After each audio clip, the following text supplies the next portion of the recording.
This video was edited by AJ Analysis, a link to his channel will be in the description below. So in the modern game, the use of fullbacks is probably the biggest tactical evolution that we've seen in recent years. We've gone from seeing top level fullbacks like Gary Neville and Ashley Cole being defenders first who also provide crossing ability in the final third, to fullbacks like João Cancelo and Alexander-Arnold who are primarily creators for their sides, varying their positions when in possession and being as good as some top level central midfielders when it comes to their creative abilities. Erik ten Hag is a manager who, like Guardiola, Klopp and Nagelsmann, will need top level creativity from these fullback positions. However, at the moment United don't have any top level fullbacks, or at least fullbacks who can provide the same sort of offensive output that the likes of Trent and Cancelo can. But solving this problem isn't easy. There are very few fullbacks in world football who are at this level offensively whilst also being competent defensively as well, and the ones that are either unattainable, with Robertson, Trent, Cancelo, Hakimi, Kimmich who's more of a central midfielder now,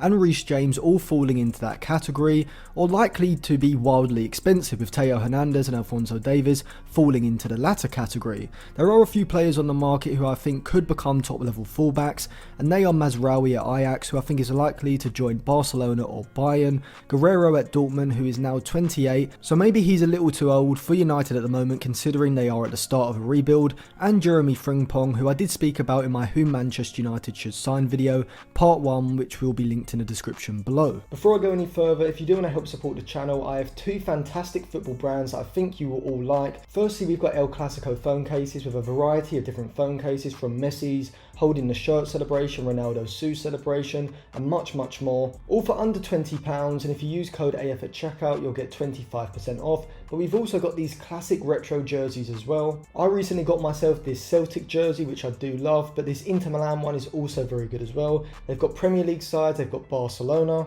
and the Italian clubs as well, so definitely check them out as well. All links will be in the description below. But one way of getting a top level fullback without having to shell out big money for one is to create one yourself. Now, I'm not talking about cloning someone or going on a 20-year long project Roberto Carlos with your firstborn. I'm talking about converting an attacking player into a fullback. Think of Antonio Valencia, Alphonso Davies and Trent Alexander-Arnold, all players who started off as midfielders who then learned how to play the fullback position and were able to bring their attacking qualities with them. So in this video I'm going to be looking at some players that Ten Hag could potentially do this with. I will be going over 8 new signings in total, and I may do a separate video looking at existing Manchester United players who could convert positions under Ten Hag, so make sure you subscribe to the channel and click the bell for notifications, and tell me if you want to see that video in the comment section below. But before we get into the players, we first need to define what we are actually looking for in an elite level creative fullback. So I think there are mainly two types of elite level fullbacks nowadays, in possession systems mostly. They are the inverted fullback, players like Cancelo, Mazraoui, Theo Hernandez and even Trent Alexander-Arnold to a degree, even though I would say that Klopp uses him slightly differently. And then there are overlapping fullbacks like Alphonso Davies, Andy Robertson and Hakimi. Inverted fullbacks are more like central midfielders, having the technical abilities to receive the ball under pressure and having great vision and long passing in order to progress the ball forward. They can also be good dribblers as well, able to carry the ball through the centre of the pitch, but in general they are basically playmakers in possession, whereas the overlapping fullbacks are more like wingers, holding their width and pushing further forward down the flank, being very good dribblers and having great output from these wide positions when they get into the final third, whether this is through crosses or passes into the box. So naturally, when we look at players to convert, central midfielders will suit the role of inverted fullbacks, whereas wingers are more likely to suit the role of an overlapping fullback instead. So now we've broken down the criteria, what we are looking for, let's get into some examples. We'll start off with the overlapping fullbacks and look at both right and left backs for Manchester United to potentially sign. I was also looking at maybe some other clubs where these players could play at fullback as well. The first player who I think could be converted into a world-class fullback is one that some may find pretty obvious and is probably the easiest to guess on the list,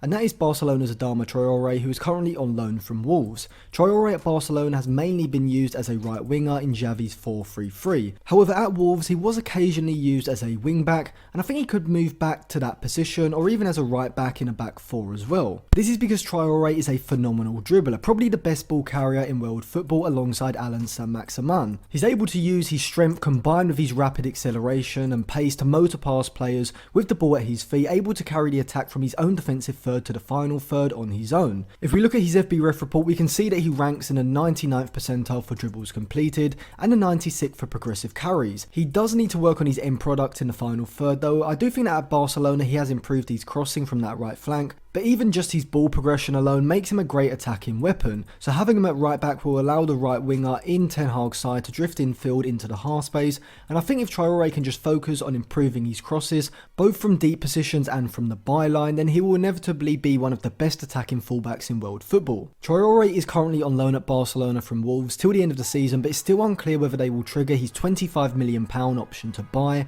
and if they don't, United could pick him up for around 25 million and work on converting him into a right back, as at 26 he still has a few seasons before he should come into his peak. Another overlapping fullback option could be Dwight Mcneill, who is very much a mid-level winger at Burnley, but a player who I could see becoming a world-class left back under the right coaching. As we can see from his defensive metrics in his FBref report, he ranks very highly for tackles, interceptions and pressures, meaning that he should be able to adapt to the fullback role from a defensive point of view. His offensive metrics do look pretty poor, but you do have to factor in that he is playing for a Burnley side who are very much defence first, defence second, and then maybe attack third. Mcneill is a very good carrier of the ball, ranking 8th in the Premier League for dribbles completed this season with 2.6 per 90. He reminds me of an old school winger, being able to beat his man down the left flank and put in a good cross into the box, either from a deep position on the flank or from the byline, and so as a left back he would definitely be an offensive improvement on both Luke Shaw and Alex Telles in my opinion, having the crossing and dribbling that neither have in combination. He's still just 22 years old, so can still undergo a radical development in his game, and his contract at Burnley runs until 2024, so will only have 2 years left on his current deal come the summer, and so I estimate that United could probably land him for around 25 million to a maximum of 30 million pounds, which I do think would be the right amount for United to take a gamble on him, with the prospect of massive returns. If it's not Manchester United, I think Tottenham could be a good move, as Conte likes to use a 5-2-3 system, and Mcneill would certainly suit playing as a left wing back as well, fitting the age profile that Tottenham would be looking for as well. The next player on this list is a player who could be used either as a right or left back, to be honest, but I'll come on to why I'd prefer him on the left in just a minute, but that player is Hamad Junior Traore, Sassuolo's 22-year-old Ivorian winger. He's a player with a low centre of gravity, standing at around 5'8", 5'9" in height, and is a phenomenal dribbler, as seen as he's completed 3.1 dribbles per 90 in Serie A this season, the fourth most of any player who's played more than 800 minutes. Not only is his ball carrying phenomenal, but he also has the ability to cut inside from the left and bend the ball into the far corner with his right foot, or make runs in behind the back line into goal scoring positions, and it's this goal scoring threat which makes me prefer him as a left back rather than on the right. And his FBref report shows that he's an all-rounder, as when he's compared against other attacking midfielders, not only does he sit in the 80th percentile or higher for pressures,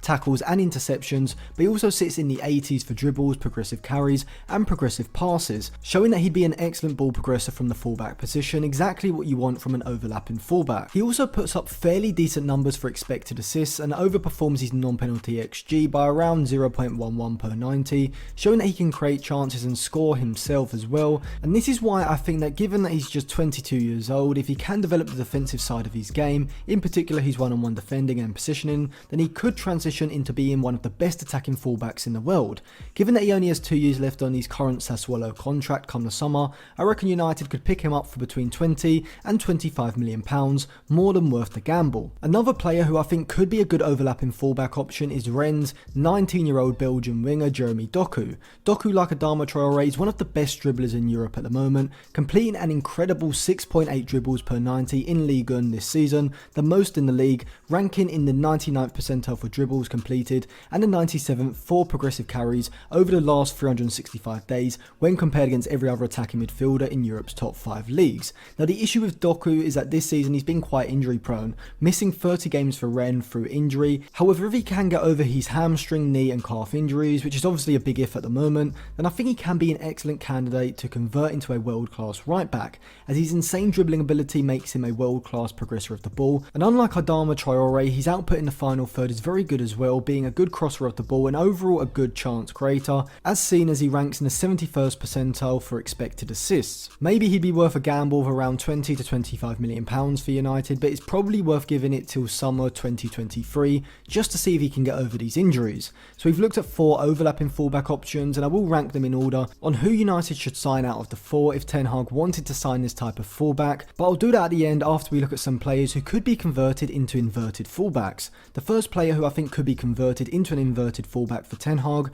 is Renato Sanchez. See, rather than being winger-like and needing quality end products in the final third, the inverted fullback's role requires them to be a better ball progressor through central areas, whether this is through dribbles, ball carrying or passing. passes. And just by looking at Renato Sanchez's FBref report, we can see he excels in these areas, ranking in the high 90th percentiles for dribbles, progressive carries and progressive passes when compared against every other midfielder in Europe's top 5 leagues, which is pretty outstanding. And he's able to do this because in possession he's very considered with his passing, receiving the ball and getting his head up before looking to play a forward pass, or being able to use his power, athleticism and acceleration to burst past players and carry the ball forward, which is something that would be extremely useful for Ten Hag at right back, as when moving in field in the middle third or sitting wide in the build up, Sanchez could use his ability to carry the ball past players looking to press him, allowing United to move the ball beyond the opposition's press. His creative stats are also fairly good as well, ranking in the 91st percentile for expected assists, and at Lille he has played in a few different roles as a wide midfielder as well as in the centre as well, so he's used the positional changes from game to game and in game as well, which should aid his transition to being used as an inverted fullback. Sanchez is only 24, 25 in August, so I could see him reigniting his career in a different position, and I think he's ball carrying, ball progressing and athleticism make him perfectly suited to playing that inverted fullback role, and given that his contract at Lille is up in 2023, he'd most likely be available for between 15 and 20 million pounds. Now there are reports that AC Milan have agreed a fee with Lille, but at the time of writing it does seem like it's still a bit away from being done, so United could probably take advantage of this. The next player is someone who is very similar to Renato Sanchez, and it's Borussia Mönchengladbach's Hideo Kone. Now Kone is arguably a more attractive option than Sanchez, as he's only 20 years old, 21 this month, and like Sanchez is an industrious midfielder who is also a fantastic carrier of the ball. However, Kone is a much better ball winner than Sanchez, as seen as he ranks in the 82nd percentile for tackles and the 95th for interceptions. To me, he'd make an excellent fullback from a defensive point of view because he reads the opposition player very well and waits for the right moment before lunging in with a strong tackle. But the reason I think Kone would work well as an inverted right back is because of his ability to receive the ball and then drive forward at pace, bypassing players in central areas, which would be extremely valuable in progressing the ball up the pitch into the final third. And you can see this as he ranks in the 98th percentile for dribbles and in the low 70s for progressive passes and carries, and I think this makes him perfectly suited to moving in field in possession, playing in that deeper midfield role, and using his ball progressing abilities to work the ball into the likes of Fernandes and Sancho between the lines. Combine this with his tackling ability and pace, which would suit one-on-one defending, and his reading of the game, which would suit Ten Hag's aggressive pressing style, and you can see how with the right positional training, Kone could become a world-class inverted fullback. He'd likely cost around £35 million I'd estimate, due to his contract running until 2025, but it could look like a bargain if he develops into the fullback I think he could be. The next potential inverted fullback convert on my list is Ismael Benassir, who like Kone I spoke about in the second part of my Who Manchester United Should Sign video, which will be linked below. Like Kone, Benassir is an industrious aggressive midfielder who's also a very good progressor of the ball. However, he is smaller than Kone and resembles a pit bull to me with his aggressive tackling ability, perfectly suiting that ball winning midfielder role. However, I think if he was used at left back, he could be allowed to shift in field into a wider space where he should get more time on the ball, and from his FBref report we can see what he would offer. In possession, his ball progression metrics are phenomenal, ranking in the 90s for progressive passes and dribbles and the mid 80s for progressive carries, showing that like Kone, Benassir is not just a valuable ball winner but also in possession as well, which is exactly the type of central midfielder who would suit this type of conversion. Like Kone, he wouldn't be cheap, but he is only 24. He is in talks about extending his Milan contract, which currently has a release clause in the region of £40 million. If he doesn't re-sign, which is still unclear whether he definitely will, it could be a good option for United if they wanted to convert a player into an inverted left back. The final player on my list is Aston Villa's John Mcginn. Now Mcginn isn't as young as the other options on this list, as he is now 27, 28 in October, but we have seen players like Valencia and Ashley Young have successful transitions in the latter part of their careers, and I think Mcginn could as well. In midfield he is dynamic, athletic and a good carrier of the ball, all traits that could lend themselves to that inverted fullback position. Playing infield in that narrow position, I think Mcginn would be excellent at bursting through the space between the opposition's midfield line, and he's also a very very good deep crosser, and around the box he's one of the best shooters in the Premier League, and so I think of all the players I've mentioned, Mcginn would probably provide the biggest goal scoring threat. He'd be expensive, which is the main thing holding this transfer back, as he has a contract at Villa until 2025, so they'd likely demand in excess of £40 million, which is far too much, so I'd only pay a maximum of £30 million. However, I think that Steven Gerrard could also convert Mcginn into a fullback for Villa, as he'd be flexible enough to move inside into that inverted role, but also he's a kind of hybrid winger, so he could also hold his width and be more of an overlapping fullback as well if needed. So let's rank the players, starting with the overlapping fullback conversions. My number one would be Dwight Mcneill, as not only is he the youngest, but he's also the most well-rounded of all the players I mentioned. Hamad Jr. Traore would be my number two, with Adama Traore in third, and both of those would be ahead of Jeremy Doku just because of how injury prone the Belgian is, with Maxwell Cornet down in fifth. For the inverted fullbacks, my number one is Kudeo Kone, just edging out Benassir in second, because I feel that Kone is so young that he could easily add another few attributes to his game, and I think his pace and acceleration as well as his price tag just gives him the edge over Benassir as a fullback. In third, I'd go with Sanchez, as I do think he would have to add a lot more to his game than the other two, and Mcginn would be in fourth just because of his price tag. If United could get him for around 30 million, he'd be second behind Kone, though I do think this is unrealistic. So thank you for watching. If you enjoyed that video, check out some of my others which will be in the description below. Give the video a like and put your thoughts in the comments.